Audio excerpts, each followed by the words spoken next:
Hello student, good morning to all of you and welcome back in another video of solid state. My name is Ranveer Singh Rathod and you are watching intensive tutorial. तो आज हम discuss करेंगे हमारे बचे हुए कुछ portion के जो हमने सॉलिड स्टेट के लास्ट वाले वीडियो में जो हमने डिस्कस नहीं किए थे।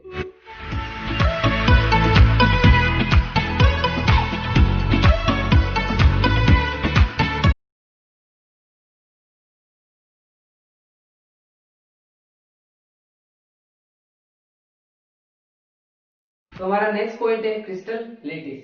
तो क्या हो जाएगा क्रिस्टल लेटिस, देख लेते हैं। क्रिस्टल लेटिस, सिंपल से इंट्रोडक्शन की बात करते हैं। क्रिस्टल लेटिस क्या होता है?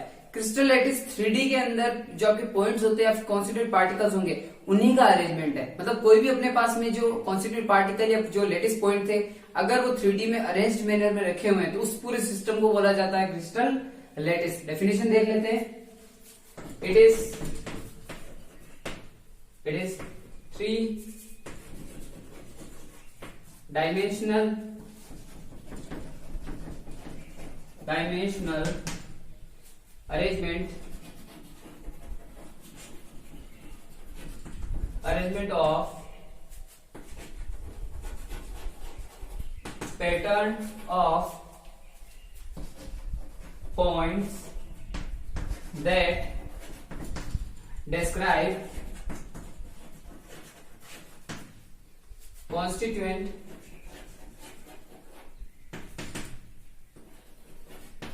particles। तो क्या मतलब हुआ? कोई भी अगर अपने पास में जो कॉन्स्टिट्यूएंट पार्टिकल्स का एक पर्टिकुलर पैटर्न बना होता है 3D के अंदर अरेंज मैनर में जो भी पैटर्न बना हुआ है उसको हम क्या बोल देंगे? Crystal lettuce. फॉर एग्जांपल अगर मैं बात करता हूं, देखिए जरा, ये आपके सामने एक क्यूब बना दिया हमने, है ना। क्यूब भी बोलो या फिर एक सबसे छोटी यूनिट मान लो। अगर मैं इसी यूनिट को रिपीट करता जाऊं, मतलब एक यूनिट ये थी मेरे पास में, अगली यूनिट क्या हो जाएगी? सेम ऐसी कैसे बन जाएगी? ये देखिए, ये स्ट्रक्चर ऐसे, ये ऐसे, ऐसे, ये वाला ऐसे, ये वाला ऐसे, ठीक है। सॉरी,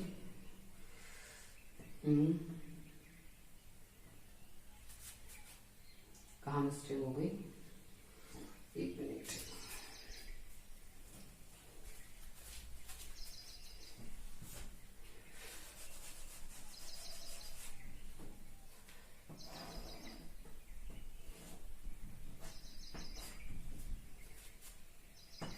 ये कंप्लीट बन गया। तो अब देखिए इसमें एक यूनिट ये थी, एक यूनिट ये वाली होगी, डबल दोनों यूनिटें रिपीट हो गई। तो अगर मान लो मैं इसी पर्टिकुलर यूनिट को, ये वाला जो मेरा सेक्शन था, अगर मैं इसको रिपीट करता जाऊंगा तो 3D में एक पर्टिकुलर अरेंजमेंट बन जाएगा, बहुत बड़ा स्ट्रक्चर बन जाता है, फिर एक लेटिस बन जाता है जिसको बोला जाता है क्रिस्टल लेटिस। ओके, अब हम बात करते हैं इसके नेक्स्ट पॉइंट की, जो है हमारा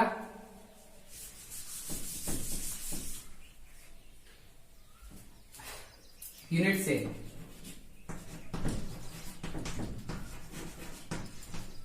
सिंपल सा कॉन्सेप्ट है यूनिट सेल का। यूनिट सेल को आप ऐसे बोल सकते हो कि वो छोटी से छोटी इकाई या फिर वह सबसे smallest unit of crystal lattice. Simple सी बात है, मतलब क्रिस्टल लेटिस की सबसे छोटी यूनिट को आप क्या बोल दोगे?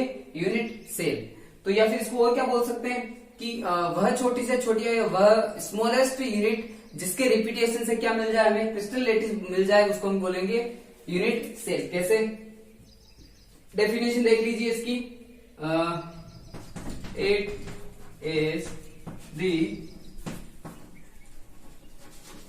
smallest unit by which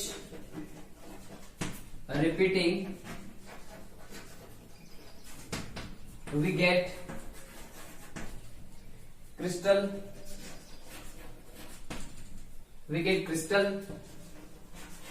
lattice of that particular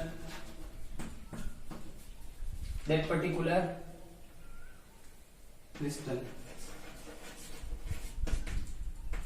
क्या हुआ इसका मतलब सबसे छोटी से वह छोटी से छोटी यूनिट जिसके रिपीटेशन से, जिसके बार बार रिपीटेशन से हमें क्या मिल जाएगा? उसी पर्टिकुलर क्रिस्टल का एक क्रिस्टल लेटिस मिल जाता है उसको हम बोलते हैं यूनिट सेल। अगर हम इसके प्रॉपर डायग्राम के अकॉर्डिंग बात करूं तो देखिए, जैसे अभी हमने डायग्राम यूज किया था थोड़ी देर पहले क्रिस्टल लेटिस के लिए, उसी डायग्राम में देख लेते थोड़ा सा, वापस बना देते बोला डायग्राम।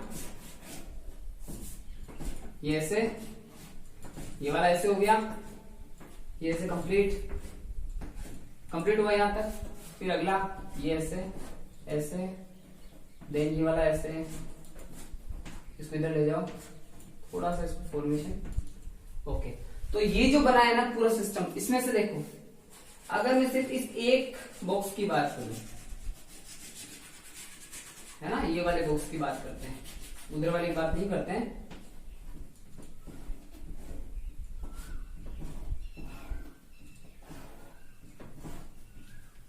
ठीक है, तो ये वाला जो बॉक्स बना है अपना, इस एक बॉक्स को बोल देंगे यूनिट सेल, और इसी के रिपीटेशन से क्या बनते रहेंगे, क्रिस्टल लेटिस हमारे सामने फॉर्मेट होते रहेंगे, बनते रहेंगे। तो ये सारी दोनों कॉन्सेप्ट हो गए, यूनिट सेल का और क्रिस्टल लेटिस का। अगला जो पॉइंट है हमारा वो आता है, अगला पॉइंट है characteristics of crystal lettuce. Characteristics of crystal lettuce. Okay, तो इसके अंदर क्या हो जाएगा, देखो कैरेक्टरिस्टिक्स हमको फाइंड आउट करने किसके लिए, क्रिस्टल लेटिस के लिए। तो क्या क्या हो सकते हैं, सबसे पहले एक बेसिक आइडिया बता देता हूं कैसे आप उसको आइडेंटिफाई कर सकते हो। तो करो क्या, एक क्रिस्टल लेटिस बना लो, सिंपल सा, ज्यादा बड़ा मत बनाओ, सिंपल सा कोई भी 2 यूनिट का बना लो, जिससे आपको इजी वे में समझ में आ जाए। ठीक है, कोई ज्यादा डिफिकल्ट बनाने की जरूरत नहीं है। ये आपने एक यूनिट सेल बना ली, और सेम दी सेम एक यूनिट सेल बना लो पास में, ये बना दी। देन उसके बाद में ये वाली चीज, ठीक है। अब ये बन गई हमारे एक क्रिस्टल लेटिस बन गया कंप्लीट, क्योंकि 2 यूनिट रिपीट हुई है यहाँ पर, एक और ये वाली 2। तो सबसे पहला काम मैंने क्या किया, यहाँ पर कैरेक्टरिस्टिक्स में बात करूंगा तो सबसे पहले जो चीजें रहेगी, इसके यहाँ पर ये जो कॉर्नर्स होते हैं, यहाँ पर हमने क्या बना दिए, ये गोले। गोले बनाने का मतलब हुआ, या फिर सर्कल, ये जो स्पेस हमने बनाए, ये छोटे छोटे स्पेस बनाने का पर्पस क्या हुआ, इन स्पेस का मतलब होता है इन कॉर्नर्स पे क्या होता है, आपके कॉन्स्टिट्यूएंट पार्टिकल्स अवेलेबल है। क्या अवेलेबल है, आपके कॉन्स्टिट्यूएंट पार्टिकल्स। तो पहला पॉइंट तो ये हो जाता है कि जो भी आपके कॉन्स्टिट्यूएंट पार्टिकल्स होंगे, जो भी आपके पास में ये जो कॉर्नर्स होते हैं, कॉर्नर्स को बोला जाता है लेटिस पॉइंट। तो फर्स्ट कैरेक्टरिस्टिक्स क्या है इसकी, जो कॉर्नर्स होते हैं उनको बोला जाता है लेटिस पॉइंट, या फिर आपके जो कॉर्नर्स होंगे उनको आप लेटिस पॉइंट से डिनोट करते हो। ये फर्स्ट पॉइंट हो गया। दूसरी चीज, जब मैं लेटिस पॉइंट बना चुका होता हूं तो ये लेटिस पॉइंट किसको शो करे, एक्चुअल में ये लेटिस पॉइंट रिप्रेजेंट करते हैं कॉन्स्टिट्यूएंट पार्टिकल्स को। तो मैं यहां लिख देता हूं कि ये जो लेटिस पॉइंट है वो किसको शो कर रहे हैं, कॉन्स्टिट्यूएंट पार्टिकल्स। ठीक है, तो ये सेकंड पॉइंट हो गया। थर्ड पॉइंट की बात करें, 2 पॉइंट हमने डिस्कस कर लिए कि लेटिस पॉइंट होते हैं कॉर्नर्स के ऊपर, उसके बाद में कॉन्स्टिट्यूएंट पार्टिकल्स होते हैं, ये वाला सिस्टम हो गया।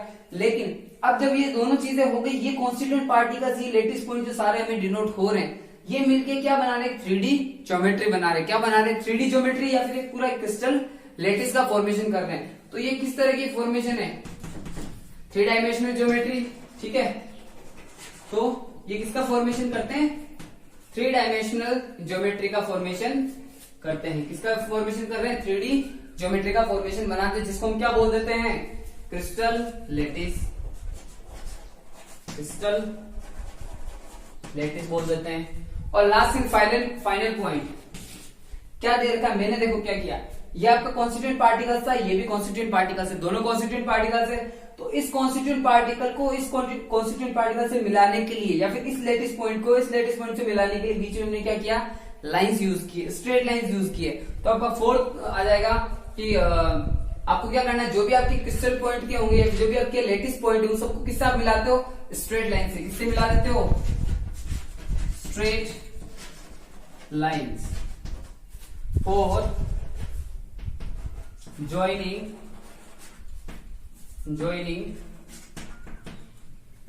the constituent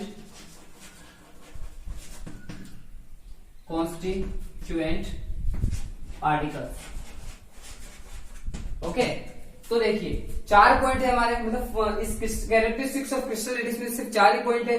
कौन कौन से, पहला लेटिस पॉइंट मतलब इसके जो कॉर्नर्स होंगे वो क्या शो कर रहे हैं, किसको शो कर रहे हैं, ये आपके शो कर रहे हैं लेटिस पॉइंट्स को।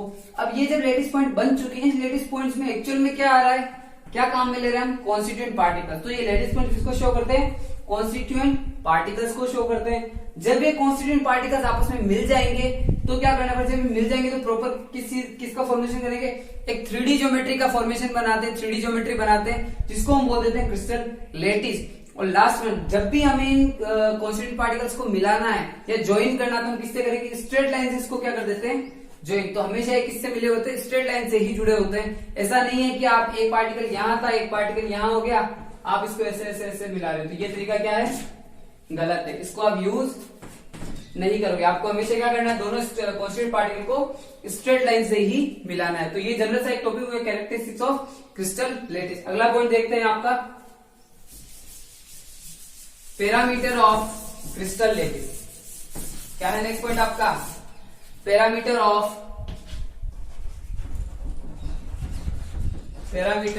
Of crystal lettuce. क्या क्या पैरामीटर होते हैं, सिंपल सा वही, हमें सबसे पहले क्यूब का फॉर्मेशन का निर्माण होता है, एक यूनिट सेल बनानी है, उसी यूनिट सेल के बेसिस पर हम सारा पैरामीटर डिस्कस कर लेंगे, ठीक है। तो क्या है देखिए जरा, ये 3D वे में बनाना है तो आपको 3D ज्योमेट्री शो करनी, मतलब आपके पास में 3 एक्सिस होने चाहिए। फर्स्ट आपका ये वाला y एक्सिस है, ये वाला x एक्सिस है, ये वाला z एक्सिस हो गया, ठीक है। अब इस पे बना देते हैं यूनिट सेल, सिंपल सी, ये यूनिट सेल का फॉर्मेशन कर देते हैं, कोई ज्यादा बड़ी बात नहीं है, ठीक है।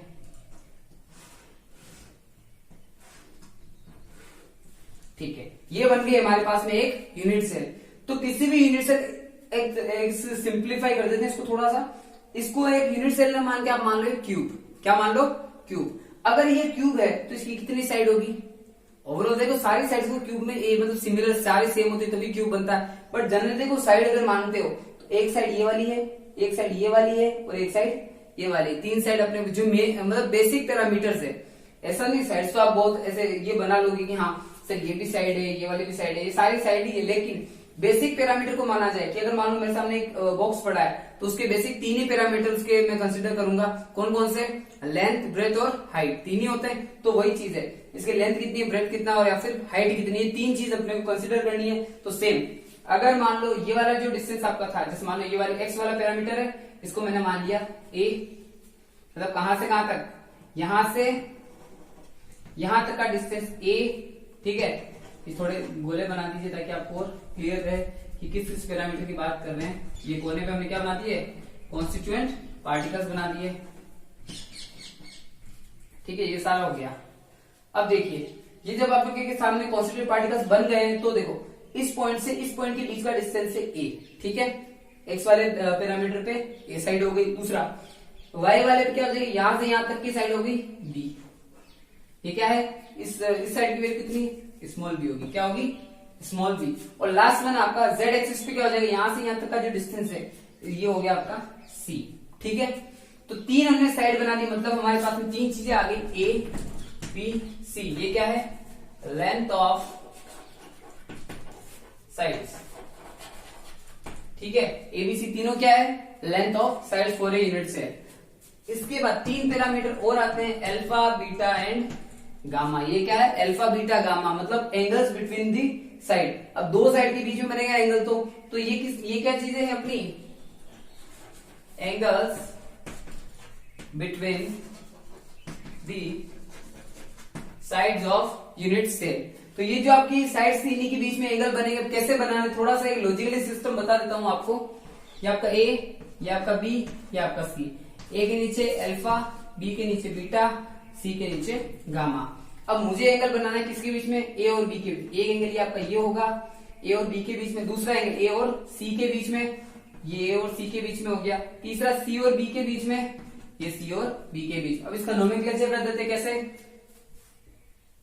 पहला देखिए ए और बी के बीच में, मतलब ए और बी के जस्ट नीचे वाले पिरामिड को छोड़ के बाकी बचा हुआ एंगल क्या है, गामा। तो ए और बी के बीच में क्या बन जाएगा, गामा, ठीक है। अगला बी और सी के बीच में, मतलब बी और सी के बीच में आपको एंगल बनाना था, तो बी और सी वाले को छोड़ दो, दोनों को छोड़ दो, बचा क्या, अल्फा। तो ये कौन सा एंगल हो गया, अल्फा। और लास्ट वाला ए और सी के बीच में एंगल बनाना है, मतलब ए और सी, तो ये दोनों हट जाएंगे, बाकी बचेगा आपके पास में बीटा। तो ये कौन सा एंगल हो गया? बीटा। तो अपने पास में 6 पैरामीटर हो जाते हैं किसके लिए? यूनिट सेल के लिए। कौन कौन से? ए बी सी तीनों उसकी साइड हो गई, अल्फा बीटा गामा तीनों उसके एंगल्स हो गए। ठीक है, तो ये कंप्लीट पैरामीटर है किसी भी यूनिट सेल के लिए।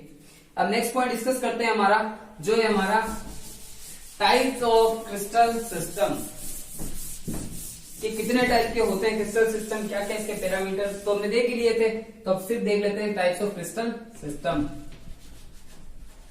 Types of crystal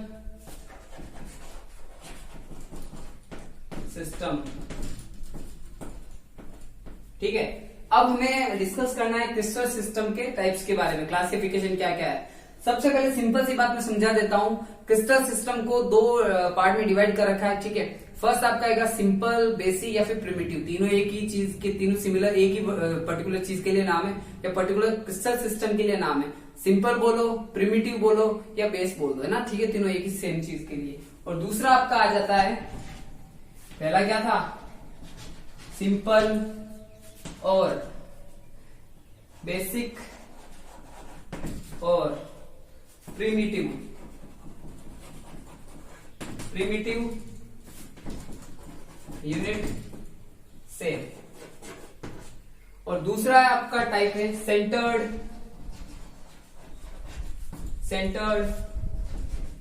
unit cell. ठीक है, अब एक एक करके डिस्कस कर लेंगे। पर पहला क्या था? सिंपल और बेसिक या फिर प्रिमिटिव। मैक्सिमम जो आपके एग्जाम में पूछा जाता है वो इस नेम से आता है, primitive unit cell. What is primitive unit cell, और we can say what is simple unit cell. But ज्यादातर कौन सा आएगा? प्रिमिटिव नाम आएगा। ठीक है, और सेकंड आता है सेंटर्ड यूनिट सेल। इसका कोई भी अदर नेम नहीं है, सिंपल सा सेंटर्ड है। दैट मींस आपको सिर्फ एक ही वर्ड पता होना चाहिए कि सेंटर्ड यूनिट सेल होता है। तो ये कितने मतलब टाइप्स ऑफ क्रिस्टल सिस्टम की बात करें तो 2 पार्ट में क्लासिफाई कर रखा है। कौन कौन सा? सिंपल, बेसिक या प्रिमिटिव यूनिट सेल। और दूसरा कौन सा जाता है? Centred unit cell.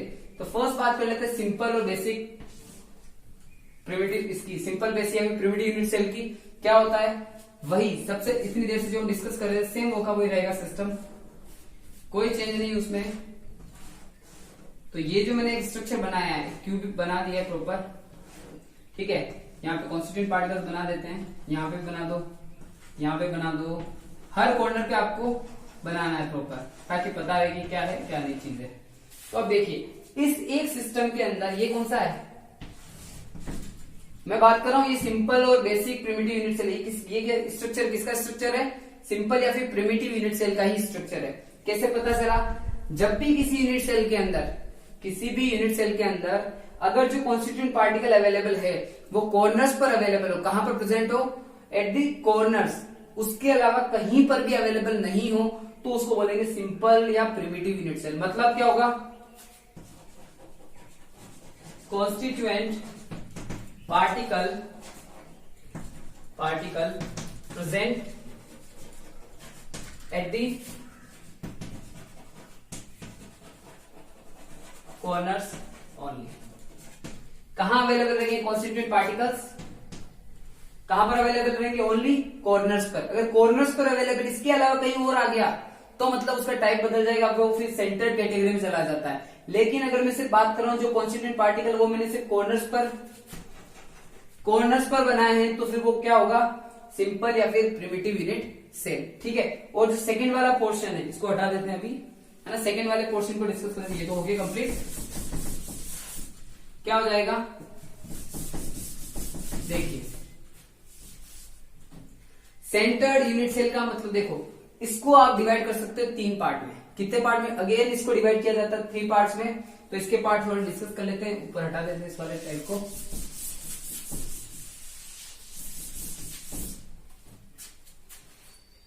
सेंटर्ड, थोड़ा सेंटर में ही लिख देते हैं, सेंटर्ड है तो सेंटर्ड यूनिट सेल। कितने टाइप होते हैं इसके? 1, 2 एंड 3 टाइप्स हो गए।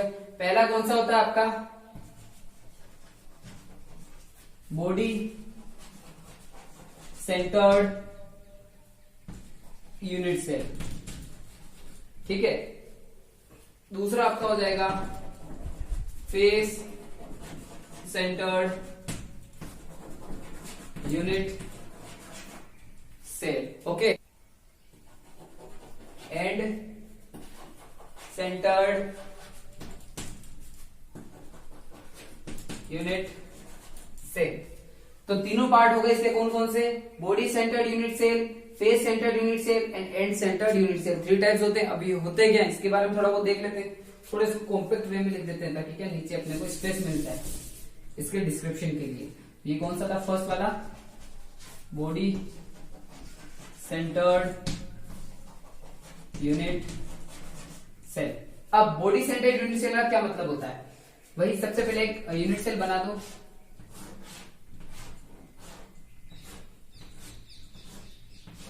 ठीक है। तीनों के लिए कॉमन एक बता देता हूं तो आपको डिफरेंस क्रिएट करने में थोड़ी हेल्प हो जाएगी। पहला बॉक्स बना दिया यहां पर, दूसरा,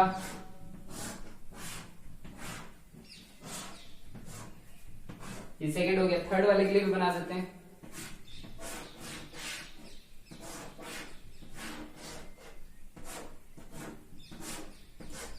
ठीक है। थर्ड वाला भी हो गया। सभी पे कॉन्स्टिट्यूएंट पार्टिकल्स भी बना दो, यहाँ पे, यहाँ पे, यहाँ पे हो गया, देन यहाँ पे हो गया, यहाँ पे भी हो गया। मतलब कॉर्नर्स पे तो इसमें भी अवेलेबल होगा। अगर मैं बात कर रहा हूँ कॉर्नर्स, तो कॉर्नर्स ऐसा तो कोई भी क्रिस्टल लैटिस नहीं होगा, क्रिस्टल सिस्टम नहीं होगा जहाँ पर कॉर्नर्स पर अवेलेबल ना हो। बट सेंटर्ड में क्या होता है, इस पे अलग अलग पोजिशन पर भी अवेलेबल होता है। सिंपल सा डिफरेंस यही क्रिएट होता रहेगा। देखिए जरा बताते हैं इसमें आगे क्या होगा। ये सारा मैंने कॉन्स्टिट्यूएंट पार्टिकल्स कॉर्नर्स पे तो बना दिए हैं, ठीक है। अब इसका मीनिंग समझ लेते हैं पहले। सेंटर्ड यूनिट सेल का क्या मतलब हुआ? प्रिमिटिव में क्या होता था, कॉर्नर्स पे ही अवेलेबल होते थे, कॉर्नर्स के अलावा कहीं पर भी अवेलेबल नहीं थे। लेकिन जब मैं बात करता हूं सेंटर्ड यूनिट सेल की, तो सेंटर्ड यूनिट सेल का मतलब होता है कि कॉर्नर्स पर तो अवेलेबल है, क्या है, कॉर्नर्स पर तो अवेलेबल होंगे, बट कॉर्नर्स के अलावा एडिशनल पोजीशंस पर भी अवेलेबल है। मतलब उसमें कुछ एडिशनल पोजीशंस भी होगी, एडिशनल पोजीशंस भी होगी जहां पर आपके वो जो आपके कॉन्स्टिट्यूएंट पार्टिकल्स या फिर लेटेस्ट पॉइंट है वो अवेलेबल होते हैं या प्रेजेंट होते हैं। तो उसको उस वे में कंसिडर किया जाता है या उसको उस वे में डिवाइड किया जाता है। जब मैंने फर्स्ट, अब इसमें देखना हमेशा क्या होगा, आपके वर्ड थोड़ा सा वर्ड के अकॉर्डिंग चलोगे तो आपको रटना नहीं पड़ेगा, याद हो जाएगा, वैसे समझ में आ जाएगा। देखो फर्स्ट वर्ड है बॉडी सेंटर्ड, मतलब अगर मैं इसको पूरा कंप्लीट एक बॉडी मान लू, बॉडी सेंटर्ड मतलब पूरी बॉडी के सेंटर में क्या हो जाएगा, एक कॉन्स्टिट्यूएंट पार्टिकल आ गया। मतलब इस पूरे क्यूब के सेंटर में, बीचों बीच में एक, अगर मतलब पूरी बॉडी के कॉर्नर्स के अलावा एडिशनल पोजीशन क्या थी इसकी, पूरी बॉडी के सेंटर में, एट द सेंटर ऑफ और at the middle of the complete body, वो जो पोजीशन होगी वो किसकी होगी, बॉडी सेंटर यूनिट सेल की। क्या मतलब हुआ, कंप्लीट बॉडी के सेंटर में, कंप्लीट इस पूरे यूनिट सेल के सेंटर में एक पार्टिकल होगा, एक आपके पास में कॉन्स्टिट्यूएंट पार्टिकल्स अवेलेबल, इसको बोला जाता है बॉडी सेंटर्ड यूनिट सेल। दूसरा क्या है,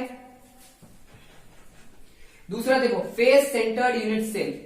तो इसमें तो क्या सिर्फ एक ही था, लेकिन अब इसमें फेस सेंटर्ड में क्या हो जाता है, जितने भी फेस है, नॉर्मली क्यूब में कितने फेस होते हैं, या फिर नॉर्मली जब भी आपके पास में एक क्यूबिक स्ट्रक्चर है उसमें 6 फेसेस होते हैं, मतलब 6 फेसेस होते हैं। कितने फेस होते हैं, 6 फेसेस होते हैं, ठीक है। तो 6 फेसेस हो रहा है, तो यहां पर देखो एक पार्टिकल यहां पर होगा, एक पार्टिकल इस फेस में होगा, एक पार्टिकल इस फेस में होगा, एक पार्टिकल इसमें, एक पार्टिकल इस बाहर वाली में, एक पार्टिकल नीचे वाली में, एक पार्टिकल इधर, मतलब ओवरऑल 6 कॉन्स्टिट्यूएंट पार्टिकल्स हो सकते हैं। हाँ वो हम बाद में डिस्कस करेंगे कि 6 का हाफ ही यहाँ पे काम में आता है, मतलब 3 टोटल अगर कॉन्स्टिट्यूएंट पार्टिकल्स की बात करेंगे तो वो 3 ही होते हैं। कैसे होते हैं वो अगला टॉपिक है जिसमें डिस्कस करके बता देंगे कि इन तीनों में जो कॉन्स्टिट्यूएंट पार्टिकल्स है या फिर किसी में भी आपको कॉन्स्टिट्यूएंट पार्टिकल्स निकालने हो तो कैसे आप फाइंड आउट कर सकते हो कि टोटल पूरी यूनिट सेल के अंदर नंबर ऑफ कॉन्स्टिट्यूएंट पार्टिकल्स कैसे फाइंड आउट किए जाते हैं। ये अपना एक पूरा आप इसे अलग से टॉपिक है जिसमें हम डिस्कस कर लेंगे कैसे निकाला जाएगा, ठीक है। अभी इस बात पे डिस्कस नहीं करते हैं।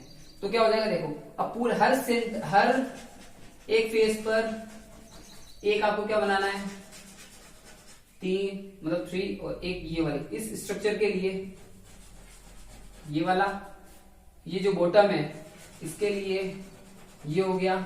उसके बाद में कौन सा फैक्टर बच गया आपका, ये वाला हो गया, एक ये वाला सामने वाला जो था इसके लिए भी बच गया, तो ये आपका हो गया। तो कितने कॉन्स्टिट्यूएंट पार्टिकल यूज ले लिए, 1 2 3 4 5 6, मतलब 6 का हाफ पोर्शन काम में आता है। बट नॉर्मली आप ड्रॉ करोगे तो फेस सेंटर्ड यूनिट सेल का मतलब होता है कि मतलब सारे फेसेस के सेंटर में एक एक, मतलब इसमें था पूरी बॉडी के सेंटर में एक ही कॉन्स्टिट्यूएंट पार्टिकल, बट इसमें क्या होगा, हर एक प्रत्येक सेंटर मतलब हर फेस के सेंटर में एक एक कॉन्स्टिट्यूएंट पार्टिकल्स अवेलेबल होगा, तो उसको बोला जाता है फेस सेंटर्ड यूनिट सेल।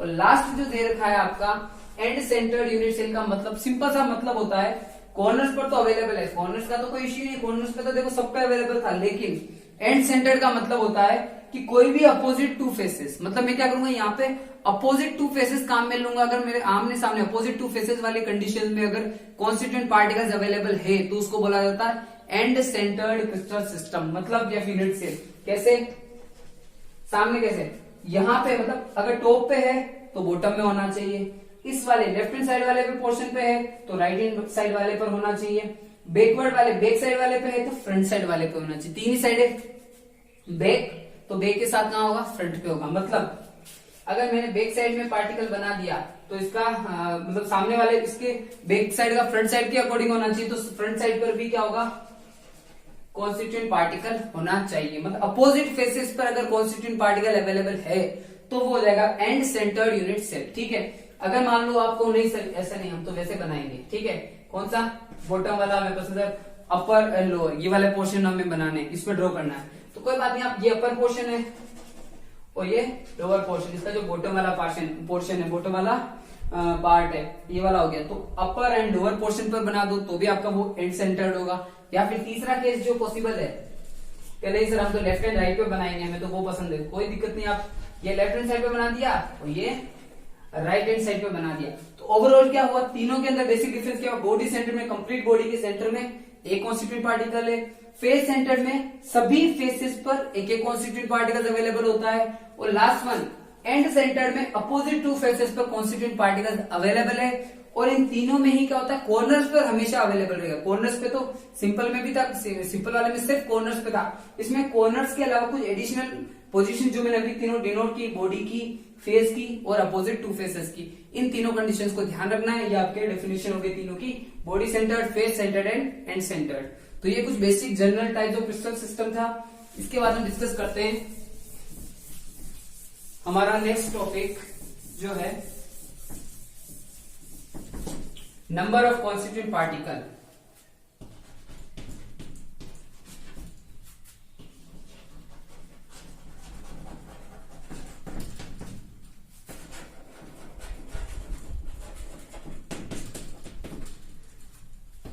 अब नंबर ऑफ कॉन्स्टिट्यूएंट पार्टिकल्स कैसे फाइंड आउट करते हैं, अभी जस्ट हमने जैसे यूनिट सेल वाले कॉन्स्टिट्यूएंट टाइप्स में देखा था कि हमने वहां ड्रॉ किया था, तो मैंने कहा था मैंने अपोजिट मतलब अपोजिट साइड में बना रहा हूँ, या फिर इसके 6 फेसेस से क्यूब के, तो 6 फेसेस में क्या करा था, मैं ड्रॉ करा था, बट मैंने कहा था वहां हाफ हाफ पोर्शन ही इंक्लूड होगा।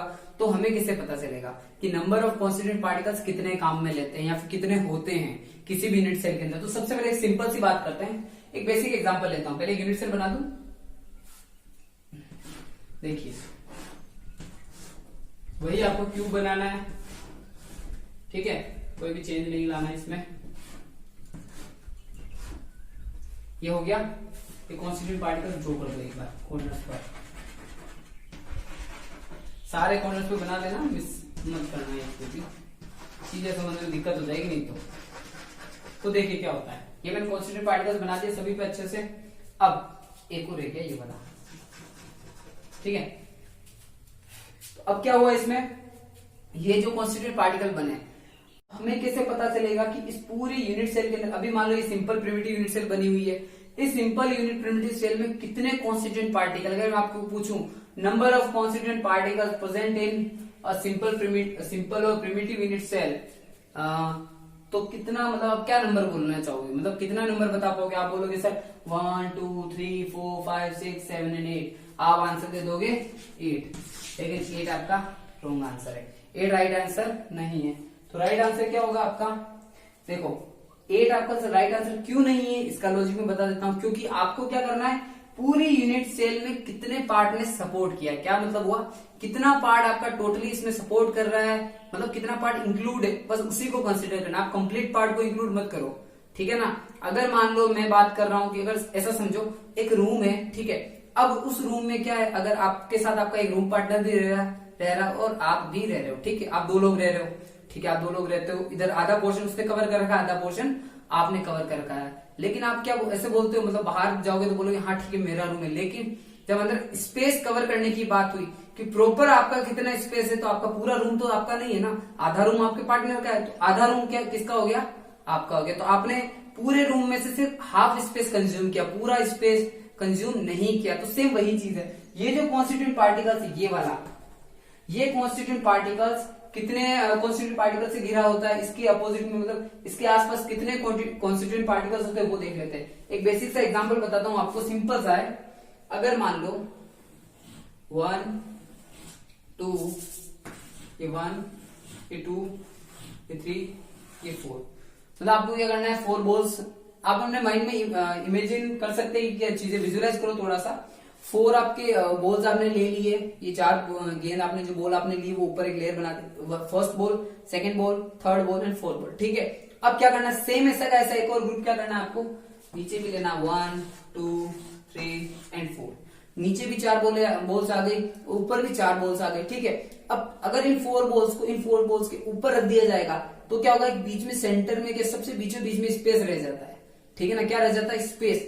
अगर मैं उस प्लेस पर एक छोटी सी बॉल रख दूं, एक छोटी सी बॉल इन दोनों मतलब इन 8 बॉल्स का जो ग्रुप है उनके बीच में सेंटर में एक बॉल को अगर रख दिया जाता है, तो ये एक बॉल कितना मतलब सारे सभी बॉल्स को टच करती हुई होगी, है ना, इसको भी टच करेगी, इसको भी टच करेगी, इसको भी करेगी, इसको भी करेगी, इन चारों को भी करेगी।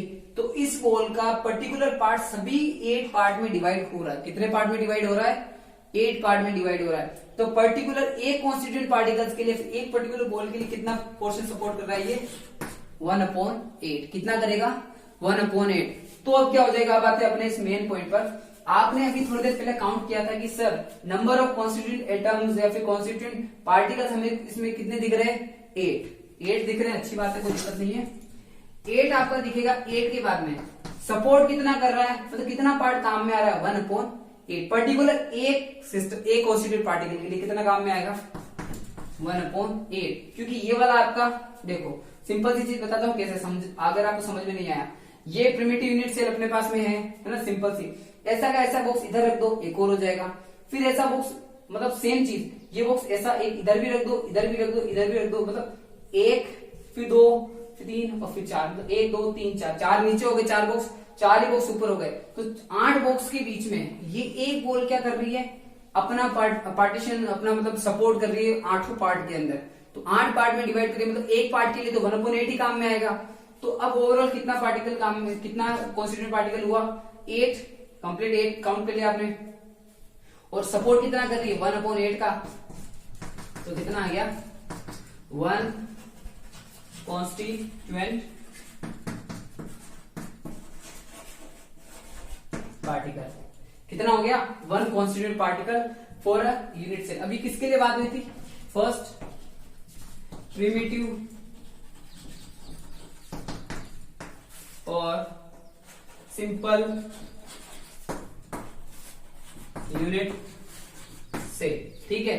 अब मैं बात करता हूं बॉडी सेंटर्ड के लिए, जो हमने 3 डिस्कस किए थे ना, body centred, face centred, and centred. तो आपके सिलेबस में बॉडी सेंटर्ड और फेस सेंटर्ड के लिए ही दे रखा और एक सिंपल यूनिट सेल के लिए दे रखा, तीनों के लिए आपको कॉन्स्टिट्यूएंट पार्टिकल्स निकालना आना चाहिए। बट इस मेथड से आप करोगे ना, तो आपको चाहे जो सिलेबस में हो नहीं हो तो भी आप उसके लिए निकाल सकते हो। चाहे आपको कोई भी क्रिस्टल सिस्टम दे दे तो आप उसे इजी वे में कैलकुलेट कर सकते हो कि इसमें कितने नंबर ऑफ कॉन्स्टिट्यूएंट पार्टिकल्स है, ठीक है। तो अगला जो होगा अपना वही चीज देखो, या नोट कर लेना, सिंपल और प्रिमिटिव यूनिट सेल में कितने होते हैं, 1 8, कितने total number of constituent particle 8 दिख रहे हैं हमें, लेकिन पर्टिकुलर एक पार्ट में कितना पोर्शन सपोर्ट कर रहा है, 1/8 का, इसे 1/8 multiply by 8 is equal to 1 constituent particle.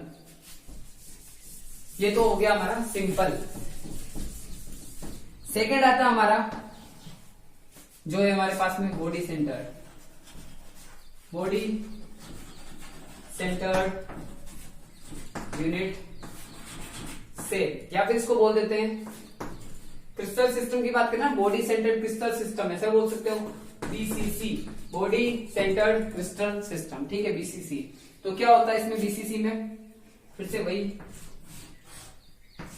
इस बार जल्दी से बना देते हैं थोड़ा, है ना, रफ डायग्राम होगा, थोड़ा समझ लेना उससे। बना दिया हमने, ये वाला ये वाला ये वाला ये वाला ये वाला, ठीक है, हो गया। यहाँ पर हमने हर कॉर्नर पे बना दिए कॉन्स्टिट्यूएंट पार्टिकल बना दिए। अब बॉडी सेंटर्ड का मतलब होता है कंप्लीट बॉडी के बीच में एक आपका एटम या फिर बीच में एक कॉन्स्टिट्यूएंट पार्टिकल अवेलेबल होगा। तो अभी हमने डिस्कस किया था कॉर्नर्स की रिगार्डिंग अगर सपोर्ट देखें तो 8 है टोटल। 8 में से कितना 8 का कितना सपोर्ट मिल रहा है हमें? अगर कॉर्नर्स के अकॉर्डिंग देखें तो 8 multiply by 1/8 is equal to 1 constituent particle, 1 constituent particle. उसके अगला नेक्स्ट क्या है? पूरी बॉडी के सेंटर में। अब ये तो पूरी यूनिट सेल के सेंटर में दे रखा, मतलब ये तो कंप्लीटली इसमें रोल सपोर्ट करा, मतलब ये क्या है पूरा एक।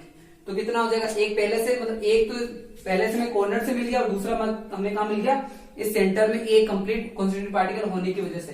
तो टोटल कितने हो जाएंगे?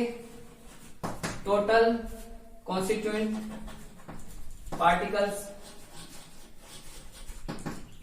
क्या हो जाएंगे आपके? 1 कौन सा? वो जो हमने कॉर्नर्स के अकॉर्डिंग निकाला था, और बाकी बाद का ये 1। तो टोटल कितने हो गए? 2 पार्टिकल्स।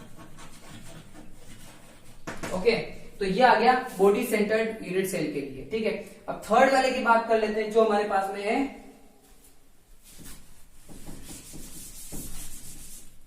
Face centred.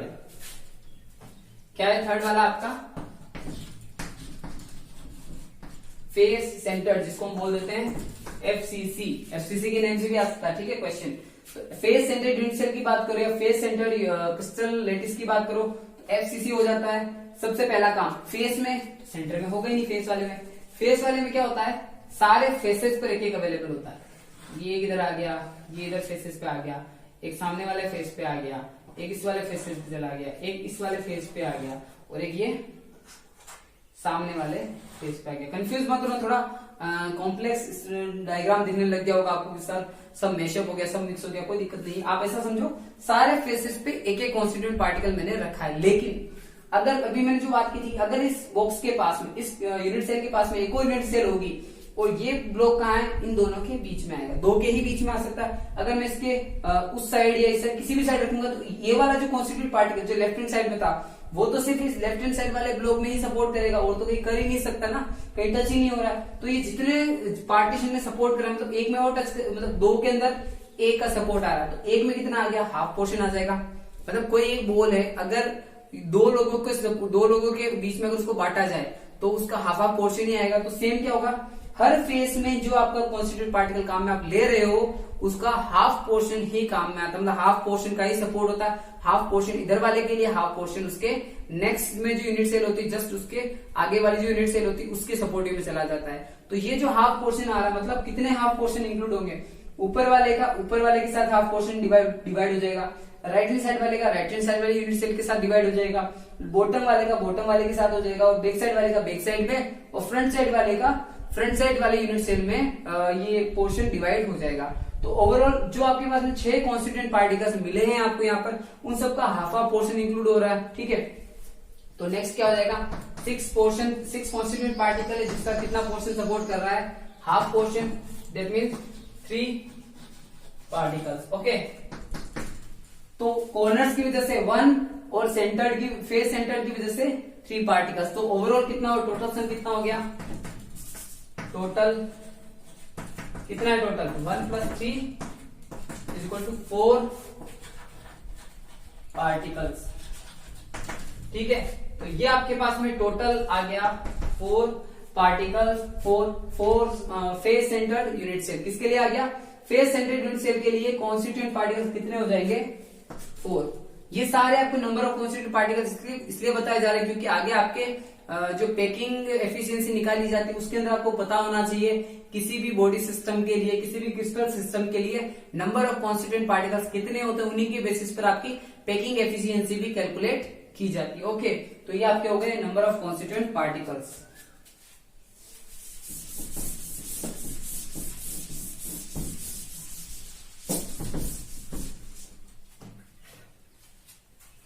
अब हम देख लेते हैं क्रिस्टल सिस्टम के कुछ जनरल टाइप है, जैसे ब्रेवेस ने दिए थे, ब्रेवेस लेटिस जो थे आपके, 7 क्रिस्टल सिस्टम जो होते हैं वो भी देख लेते हैं कुछ जनरल से। ठीक है, जैसे ब्रेवेस ने दिए थे तो 14 क्रिस्टल सिस्टम थे जो जनरली डिपेंडेंट थे आपके 7 क्रिस्टल सिस्टम्स के ऊपर। ठीक है, तो ये अलग से एक टॉपिक है। 7 क्रिस्टल सिस्टम। तो 7 क्रिस्टल सिस्टम क्या था? बेसिक क्रिस्टल सिस्टम है जिसके अकॉर्डिंग ब्रेविस ने भी 14 लेटिस सिस्टम या फिर लेटिस क्रिस्टल स्ट्रक्चर दिए थे। तो पहले हम इनको बेसिक वालों को देख लेते हैं ताकि क्या अपने को आइडिया आ जाए। तो देखिए क्या क्या होता है। अगर मैं किसी भी शेप के अकॉर्डिंग बात करूं, मतलब शेप के अकॉर्डिंग की बात करें क्रिस्टल स्ट्रक्चर की, तो कौन कौन से शेप होते हैं वो सारे देख लेते हैं। तो एक टेबल बना देते हैं, टेबल के अकॉर्डिंग थोड़ा अच्छा हो जाएगा काम। शेप्स, दूसरा हमें डिस्कस करना है उसके साइड्स, तीसरा हो जाएगा उसका एंगल्स, फोर्थ टॉपिक हो जाएगा उसका पॉसिबल क्रिस्टल सिस्टम,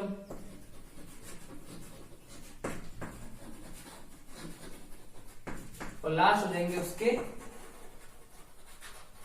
एग्जाम्पल। ठीक है, तो पहला आपका शेप टेबल बना देते हैं।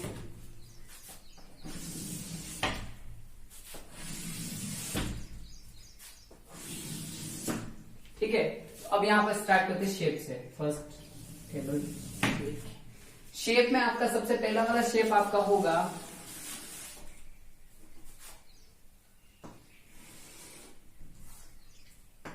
सबसे पहला वाला शेप। देखिए क्या होगा। सबसे पहले बात करते हैं क्यूबिक की। क्यूबिक की बेसिक, क्यूब को अगर बेसिक वे में माना जाए तो क्यूब की तो तीनों साइड बराबर ही होती है ना, इक्वल होती है, ऑल साइड्स आर इक्वल। तो क्या हो जाएगा a equal to b equal to c. इसके एंगल्स भी हमेशा देखो क्यूब के अंदर एंगल हमेशा इक्वल ही होंगे, तीनों 90 डिग्री के ही होते हैं। ठीक है, तभी तो क्यूब का फॉर्मेशन होता है। तीनों एंगल के पैरामीटर अल्फा बराबर beta is equal to gamma is equal to 90 degree. अगर मैं इसमें पॉसिबल क्रिस्टल सिस्टम की बात करूं तो वो कौन कौन से होते हैं वो आप देखिए। सबसे पहले प्रिमिटिव देखो सब में आएगा। मैंने क्या कहा था, कोई भी क्रिस्टल सिस्टम बन रहा है तो कॉर्नर्स पे तो वैसे ही अवेलेबल होंगे। तो एक सिंपल सा एक बेसिक मीन तो समझ लो कि प्रिमिटिव तो चाहे मैं कोई भी शेप मेंशन कर दूं प्रिमिटिव तो होगा ही होगा, मतलब प्रिमिटिव साइड नहीं हो सकता। ठीक है, और प्रिमिटिव के साथ में इसमें आ जाता है BCC, body centred crystal structure. ठीक है, इसका एग्जांपल की बात करें तो जो आपने नमक के पार्टिकल कभी देखे होंगे NaCl है ना, क्यूबिक स्ट्रक्चर में होता है, या फिर पोटेशियम क्लोराइड KCl। तो ये दोनों किसमें आ जाते हैं? क्यूबिक में। अगला जो हमारे पास में देर का वो होता है टेट्रागोनल। कौन सा है? टेट्रागोनल। टेट्रागोनल में क्या होता है? A B not is equal to C। मतलब A और B तो सेम होंगे लेकिन C आपका सेम नहीं होता है। इसके एंगल्स की बात करें, एंगल इसमें तीनों 90 डिग्री के ही होते हैं। Alpha is equal to beta is equal to gamma again is equal to 90 degree. ठीक है, अब 90 डिग्री होने का मतलब क्या हो गया? जैसे ऊपर वाले में हमने बात कर ली BCC था। अब देखो सिंपल से क्यूबिक में आप देखो अगर फेस सेंटर्ड बनाना चाहो तो वो भी बन जाता है, कोई दिक्कत वाली बात नहीं है। जैसे मान लो इसमें FCC भी बनाना चाहो तो बन जाएगी। सेकेंड वाला जो था इसमें कौन कौन सी पॉसिबल है? प्रिमिटिव तो हो ही गई है, प्रिमिटिव तो है ये, साथ साथ में इसमें क्या आ जाएगी?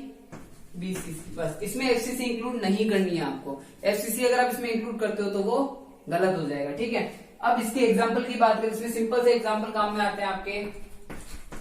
एक तो टिन के ऑक्साइड्स जो होते हैं या टाइटेनियम की जो ऑक्साइड होते हैं वो सारे किसी शेप में होते हैं? टेट्रागोनल शेप में अवेलेबल होते हैं। ठीक है, अब जो नेक्स्ट है हमारा थर्ड वन क्या हो जाएगा? Orthorhombic.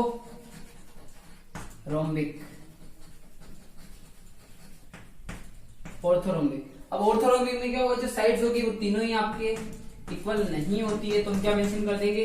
A is not equal to B a not equal to C। Angles की बात करें, एंगल इसमें क्या हो जाएंगे? Alpha beta and gamma again किसके बराबर हो जाएंगे? 90 डिग्री के इक्वल होते हैं। मतलब एक क्या होता है, तीनों के अंदर क्या alpha beta gamma alpha beta gamma alpha beta gamma तीनों की वैल्यू 90 के इक्वल होती है। इसके अंदर कौन कौन से यूनिट सेल पॉसिबल है? सबसे पहले प्रिमिटिव तो हो गई, वो तो मैंने बोला है ना बाय डिफॉल्ट आपको मेंशन करना ही है ना, प्रिमिटिव तो होगा ही होगा। इसके अलावा मतलब ये नहीं, कभी भी ऐसा नहीं होगा कि कोई भी शेप है तो उसमें कॉर्नर्स पे अवेलेबल नहीं, कॉर्नर्स पे तो अवेलेबल होगा तो प्रिमिटिव तो फिक्स हो गया। उसके बाद में इसमें क्या हो जाएगा? बॉडी सेंटर्ड भी आता है और फेस सेंटर्ड भी आ जाता है। उसके बाद में एंड सेंटर्ड भी आ जाता है ईसीसी, ठीक है। End centred cubic structure, body centred cubic structure, face centred cubic structure और primitive unit cell primitive structure. Simple सा ये सारा फॉर्मेशन आ गया किसके अंदर, आपका ऑर्थोरोम्बिक के अंदर। इसके एग्जाम्पल क्या क्या हो सकते हैं, सिंपल से एग्जाम्पल से होते हैं इसके पोटेशियम नाइट्रेट या फिर आपका बेरियम सल्फेट। क्या होता है इसका, बेरियम सल्फेट। अब जो नेक्स्ट पोर्शन की बात करते हैं, अगला जो हमारे पास में दे रखा है वो हो जाएगा आपका हेक्सागोनल। हेक्सागोनल शेप, वैसे भी आप जानते हैं हेक्सागोनल मतलब जो आपके षटकोण बनता है, मतलब ऐसे जो शेप बनती है ना, ये वाली 6 साइड्स होती है जिसमें ये इस टाइप का। तो हेक्सागोनल में क्या हो जाएगा, फिर से 2 साइड्स आपकी इक्वल होती है, एक साइड इक्वल नहीं होती। अगर मैं बात करूं तो मान लो एक और ऐसा बना दिया जाए, सेम इधर का इधर, ठीक है, ये आपका इधर आ गया, ये आपका इधर आ गया, ये आपका यहाँ आ गया, ये वाला आपका यहाँ चला गया और ये आपका ऐसा कुछ, ठीक है। तो इसमें क्या हो जाएगा, ये वाली साइड और ये वाली साइड तो बराबर है, इक्वल है, लेकिन ये जो बीच की लेंथ है ये आपकी इक्वल नहीं होती है। तो क्या हो जाएगा, A is equal to b but not is equal to c, ठीक है। और दूसरी चीज, एंगल की बात करें तो alpha beta is equal to 90 degree and gamma is equal to 120 degree. कितने डिग्री का हो जाएगा, गामा 120 डिग्री का हो जाता है, क्योंकि देखो हेक्सागोनल में ये वाला एंगल आपका 120 डिग्री होता है, ठीक है। अब इसमें यूनिट सेल की बात करें तो इसमें सिर्फ आती है प्रिमिटिव। कौन सी यूनिट सेल होगी, सिर्फ प्रिमिटिव यूनिट सेल ही आपको इसमें देखने को मिलेगी। और इसके एग्जांपल्स की बात करें तो वो आपके हो जाएंगे, मैग्नीशियम का स्ट्रक्चर हो जाएगा, मैग्नीशियम का सोल्ट हो जाएगा, आपका जिंक ऑक्साइड का जो सोल्ट होता है वो भी किसमें आ जाता है, हेक्सागोनल के अंदर आ जाता है। तो इसके बाद में बात करते हैं, अगला जो आपका हो जाएगा रोम्बोहेड्रल। क्या होता है, रोम्बोहेड्रल, क्या है आपका रोम्बोहेड्रल। अब रोम्बोहेड्रल में क्या होगा, जो आपके साइड, जैसे ऑर्थोरोम्बिक में होता था ना कि इक्वल नहीं, मतलब ऑर्थोरोम्बिक में तीनों इक्वल नहीं, बट आपकी क्यूबिक में तीनों इक्वल थी, तो रोम्बोहेड्रल में भी यही होता है, तीनों साइड्स आपके इक्वल होती है। रोम्बोहेड्रल एक तरह से क्यूब को अगर आप स्पेस पे प्रेस करके आगे धकेल दो तो जो तिरछा क्यूब बनता है एक तरह से उसी शेप का होता है आपका रोम्बोहेड्रल भी लगभग। तो साइड्स क्या हो जाएगी, A is equal to b is equal to c, तीनों साइड इक्वल है। एंगल की बात करें तो एंगल इसमें कैसे हो जाएंगे हमारे पास में, alpha is equal to beta is equal to gamma is not equal to 90। मतलब अल्फा बीटा गामा तीनों साइड्स इक्वल है, मतलब तीनों एंगल इक्वल है, लेकिन 90 डिग्री नहीं होते। इसमें फिर से बात करें कि आपकी जो यूनिट सेल होगी वो कैसी हो जाएगी, ओनली प्रिमिटिव। इसमें आपका प्रिमिटिव यूनिट सेल ही होगा। और एग्जांपल्स की बात करें तो इसमें आपका हो जाएगा कैल्शियम कार्बोनेट या फिर आपका सिलिकेट जो होते हैं ना, सिलिकेट वगैरह, फिर कैल्शियम कार्बोनेट बेसिक मान लो कैल्शियम कार्बोनेट किस कैटेगरी में आता है, आपका रोम्बोहेड्रल कैटेगरी में आता है। और एग्जांपल अगर आप देखना चाहो कि कैल्शियम कार्बोनेट के अलावा अगर मुझे मेंशन करना है तो मैं मेंशन कर सकता हूं HgS2, जिसको हम बोल देते हैं सिनेबार। क्या बोल देते हैं हम इसको, सिनेबार। तो ये कुछ बेसिक चीजें, यहां तक तो रोम्बोहेड्रल तक हो गई। अब इसके बाद में आगे के पैरामीटर भी देख लेते हैं। रोम्बोहेड्रल के बाद आपका नेक्स्ट जो शेप होती है वो आपकी आ जाती है मोनोक्लिनिक। कौन सी है, मोनोक्लिनिक। अब मोनोक्लिनिक और लास्ट वाली बता देता हूं आपको, ट्राई क्लिनिक। मोनोक्लिनिक और ट्राई क्लिनिक, ये वाला पैरामीटर हो गए। अब मोनोक्लिनिक और ट्राई क्लिनिक में दोनों में ही आपके साइड कभी भी सेम नहीं होती है, तो दोनों के लिए आप मेंशन कर दोगे A not equal to b not equal to c. इसके लिए क्या हो जाएगा, A not equal to b not equal to c. इसके एंगल की बात करते हैं, क्या क्या हो जाते हैं, देखो साइड इसकी इक्वल नहीं है, ट्राइक्लिनिक की भी नहीं होती और मोनोक्लिनिक की भी नहीं होती है। तो हम क्या करेंगे यहाँ पर, अगर इसके एंगल की बात करें तो अल्फा और गामा ये कितने डिग्री के होते हैं, 90 डिग्री के होते हैं। और साथ में आपका जो बीटा होगा वो बीटा कभी भी 90 के इक्वल नहीं होगा। ये थोड़ा सा ध्यान रखने लायक पॉइंट है, बीटा कभी भी इसमें 90 डिग्री नहीं होता, ठीक है। अब इसमें बात कर लेते हैं कौन सी पॉसिबल क्रिस्टल सिस्टम की। तो इसमें क्या, एक तो प्रिमिटिव हो जाएगा, प्रिमिटिव तो होता ही है सब में, उसके साथ में इसमें आ जाएगा बॉडी सेंटर्ड क्यूबिक स्ट्रक्चर भी आ जाएगा। एग्जाम्पल की बात करें तो एग्जाम्पल बड़ा सिंपल सा है, मोनोक्लिनिक सल्फर। मोनोक्लिनिक सल्फर क्या है इसका एग्जाम्पल, मोनोक्लिनिक सल्फर। अब जो लास्ट वन आपका दे रखा है ट्राइक्लिनिक का हम देख लेते हैं, ठीक है। ट्राइक्लिनिक में क्या हो जाएगा, तीनों साइड बेसिस में इक्वल नहीं होती। एंगल की बात करें, alpha not equal to beta not equal to gamma not equal to 90, मतलब तीनों एंगल आपस में भी इक्वल नहीं होंगे और 90 के भी इक्वल नहीं होंगे। एग्जाम्पल इसका अगेन सिंपल सा एग्जाम्पल इसका प्रिमिटिव। कौन सा यूनिट सेल काम में ले लेंगे हम, प्रिमिटिव यूनिट सेल। इसमें प्रिमिटिव सिस्टम क्रिस्टल सिस्टम भी काम में आने वाला है। एग्जाम्पल की बात करें तो सिंपल सा एग्जाम्पल है K2Cr2O7, K2Cr2O7। पोटेशियम डाइक्रोमेट आपके पास में दे रखा है, इसका एग्जाम्पल ट्राइक्लिनिक का। तो ये सारे आपके क्या है 7 क्रिस्टल्स होने चाहिए कि इन्हीं 7 क्रिस्टल सिस्टम के बेस पे ब्रेविस ने 14 लेटिस सिस्टम दिए थे जिनको बोला जाता था ब्रेविस। ओके, अब इससे आगे के जो भी टॉपिक होंगे वो हम नेक्स्ट वीडियो में डिस्कस करेंगे। और अगर ये कंप्लीट वीडियो आपके लिए हेल्पफुल रहा हो या आपको सॉलिड स्टेट समझाने में थोड़ा हेल्पफुल रहा हो तो please do like share and subscribe my channel that is intensive tutoring, and also press the bell icon for getting new notification of my new video of the solid state and the other chapters of chemistry. Thank you.